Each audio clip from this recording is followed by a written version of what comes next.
Bonjour, bonsoir à tous et bienvenue sur Buraya Yu-Gi-Oh!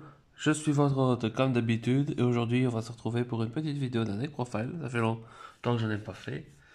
Et cette fois-ci, j'ai décidé de faire mon deck sur Albaz, Branded Despia, comme vous voulez l'appeler. Alors c'est un deck assez fun et qui peut être encore assez joué dans la méta actuelle, même la nouvelle avec la banlist de Kashtira, avec de RS Art, mais donc c'est un deck. Moi j'aime beaucoup ce deck parce que je voulais le faire parce que j'aime bien le lore. Le lore est très sympa avec tous les archétypes qui sont liés à Albaz. D'ailleurs je compte faire un deck pour chaque membre, enfin pour chaque partie du lore. Donc rien qu'ici déjà j'ai déjà fait Despia. J'ai un deck Sorsoul aussi en préparation, un Dogmatica etc. Donc ça va être cool. Donc ici on va vous présenter, enfin parce que je suis tout seul. Je vais vous présenter Branded Despia. Alors c'est parti. Déjà, si ça vous plaît, n'hésitez pas. Likez, commentez, partagez. Dites-moi comment vous modifierez le deck, comment vous le joueriez. Et on est parti. Alors déjà, pour tout ce qui est lié à Albaz, on va jouer 3 fois Albaz lui-même. Très bonne carte. Quand il est norme spé, on peut le faire une fusion en utilisant lui et un monstre sur le terrain adverse. Donc c'est cool. On va jouer un pseudo Albaz, qui est l'Albion, qui est traité comme Albaz aussi. Et il faut les aussi nos pièges pour soit se remettre dans le deck et en plus piocher un ou s'invoquer, donc c'est cool. Ensuite une Cartesia. Maintenant elle est plus facile à obtenir, donc vous pouvez en jouer plus si vous voulez. De base, moi je pensais en jouer potentiellement deux parce elle est très forte, mais pour l'instant à un c'est très bien. Une Quem, classique aussi, dans la decklist. Un Mercourier, ça nous fait une negate en plus pour si jamais on arrive à l'avoir en main pendant qu'on a un fusion Alba sur le terrain, c'est pratique. Et enfin, 3 déploiements de fusion, enfin déploiements fusion plutôt. Donc très pratique, puisque on va pouvoir soit invoquer Albaz en go second par exemple, on invoque Albaz ou on peut invoquer Cartesia, parce qu'on a deux monstres pour les deux, à dévoiler dans l'extra deck. Donc très bonne carte. Attention que ça vous lock en fusion, donc n'oubliez pas donc ça. Donc quand vous jouez un deck comme ça avec ce genre de cartes, lisez bien toutes les clauses dessus, ça vous évitera de faire des erreurs. Alors là, pour tout ce qui est Albaz et tout, même s'il reste encore une carte que je vais vous montrer dans la partie ici. Donc pour les Despia, 3 Alubert. Quand il est norme ou spé, tuto une carte marquée. Donc c'est très pratique. Donc c'est surtout cet effet-là qu'on fait avec lui. On a Ad libitum, très pratique aussi. Tout comme le Tragédie. Donc ça c'est le ratio classique des Despia. Il n'y a pas plus et pas moins généralement. Donc ça va. Ensuite, la meilleure carte du deck, 3 fusions du marqué. La carte qui est tout le temps H. Et ça, c'est vrai que ça fait mal au deck. Mais bon, c'est la meilleure carte du deck, hein, donc on va pas s'en priver. Après, pour aller chercher notre Alubert, on a 3 ouvertures. Parce qu'on peut le défausser une carte pour prendre un monstre d'Espia et depuis le deck, et soit l'ajouter à la main, soit l'invoquer. Donc généralement, on va invoquer Alubert qui va tuto notre fusion. Alors comme vous voyez, c'est une magie rapide, donc n'hésitez pas à l'activer en draw phase, ça vous empêchera de vous prendre drôle. Donc c'est très cool. Un marqueur rouge, classique pour faire des fusions encore, en magie rapide, donc fusion pendant le tour adverse potentiellement. Une perte, l'adversaire ne peut pas répondre à vos fusions. Donc ça c'est très pratique comme carte, à mettre sur le terrain le plus vite possible. Et après on a une petite piège, le châtiment, que c'est généralement celle qu'on va foolish avec Albion potentiellement. Parce on peut la bannir depuis le cimetière pour cibler une magie piège marquée dans notre cimetière et l'ajouter à notre main. Donc c'est très pratique pour récupérer par exemple fusion du marqué. Mais sinon si on l'a en main, donc on peut pas la foolish, on peut la poser et c'est lorsque une carte magie piège ou un effet de monstre qui inclut un effet qui invoque un ou plusieurs monstres est activé, on peut le renvoyer à l'extra deck un monstre fusion qu'on contrôle ou deux si on choisit depuis notre cimetière qui mentionne à la base. Et si on le fait, on annule l'activation et on détruit la carte. Donc c'est négué, c'est bien. Et donc pour les cartes marquées, c'est tout, entre guillemets. Parce que vous allez voir tout de suite qu'on va rejouer d'autres cartes. Alors, un petit package classique dans Branded. On joue les Berserk à Bistio. Donc ici, je joue un Lubellion. Maintenant, je l'ai enfin. Regardez-moi ça comme il est beau. le bestial Lubellion. Donc il se défausse pour ajouter n'importe quel bestial. Et après, on peut sacrifier un dragon pour l'invoquer. Et c'est pas une invocation qui s'active par effet, donc vous pouvez le faire directement. Et donc, du coup, on va jouer le pauvre petit Magnamut, qui est à 1 maintenant, malheureusement, mais on peut comprendre pourquoi. Parce que ça peut. Vu que Kashtira est un peu touché, Dragon Link pouvait redevenir un peu plus fort. Donc, on diminue la consistance de Dragon Link. Donc, ça se comprend. Un Saronir.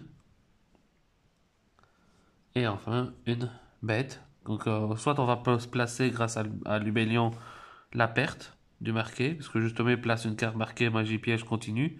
Donc soit la perte, soit la bête, en fonction.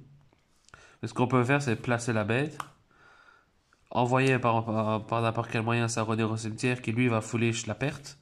Et à la fin du tour, la bête il va placer la perte face recto sur notre terrain. Donc c'est très pratique comme carte.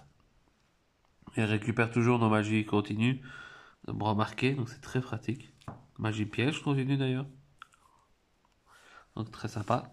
Donc, ensuite, pour ce qui n'est pas lié à tout ce qui est Alba, parce que techniquement, les bestioles sont aussi techniquement liés au Lord Albaz.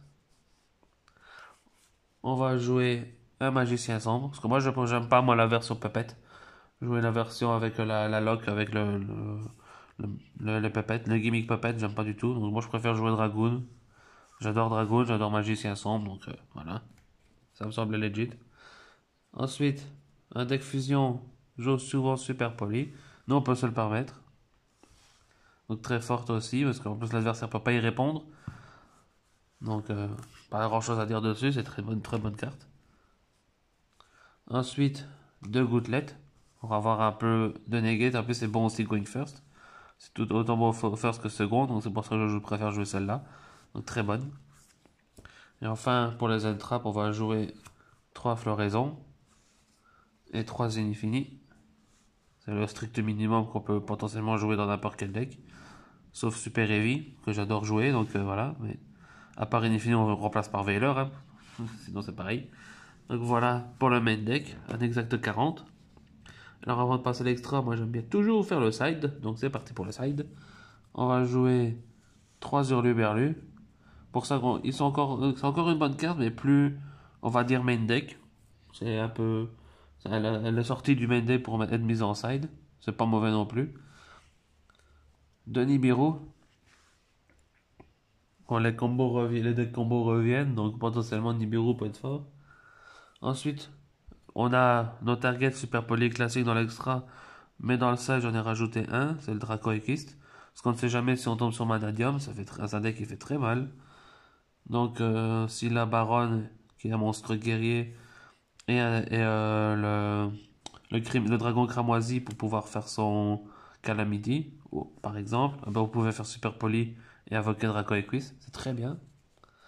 Ensuite, 3 cyclones, il faut un peu d'anti-bacro. Donc on a bien 3 cyclones et 3 Evenly qui peuvent aider à ça. Et pour le Going First, potentiellement, on peut jouer 3 Épinards Arcains. On n'est pas forcément touché par la carte, donc c'est pour ça qu'on la joue nous. On fera plus mal à l'adversaire qu'à nous-mêmes si on la joue, donc c'est pour ça qu'on a déjà décidé de la jouer. Et en tout cas, pour le side, c'est tout. Donc,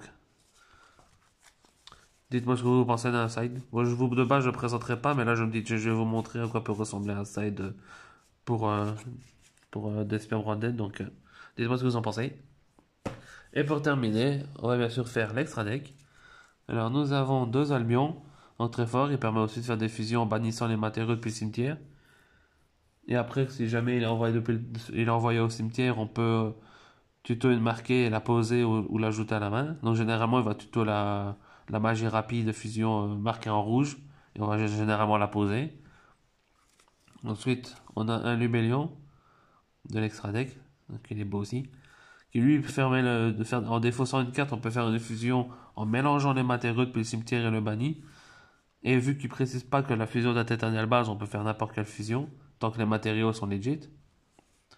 Généralement, quand on va le faire, on va faire Mirror Jade, en mélangeant Albaz et lui-même, parce que de toute façon, même si on le fait par exemple second, il peut pas attaquer lui, quand il fait son effet, mais bon, on peut par exemple faire le Dragoon si on a Magicien Sombre au cimetière.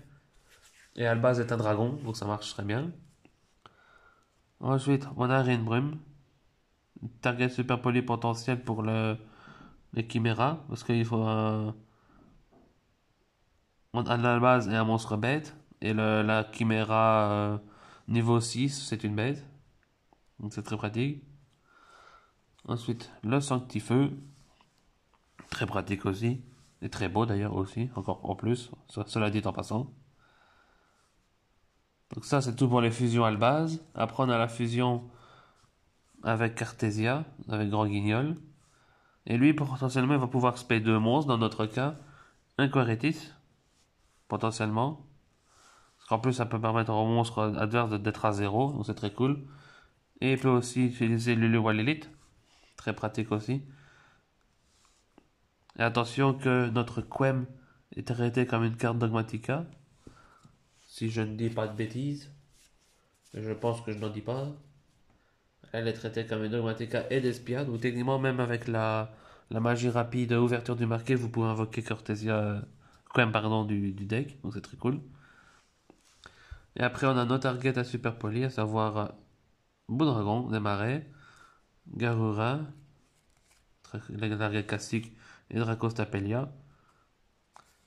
Après, on a bien sûr Dragoon. Regardez-moi ça comme il est beau. Attendez, on focus. Pouf. Bam.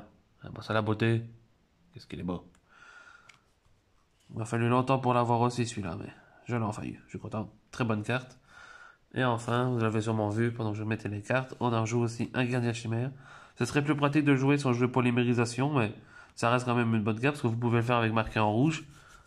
Donc potentiellement faire un détruire 2, draw 1 ou draw 2, détruire 1 pendant le tour adverse, c'est sympa.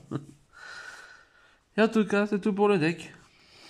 J'espère que ça vous aura plu. Dites-moi ce que vous en pensez et comment vous le joueriez, pardon.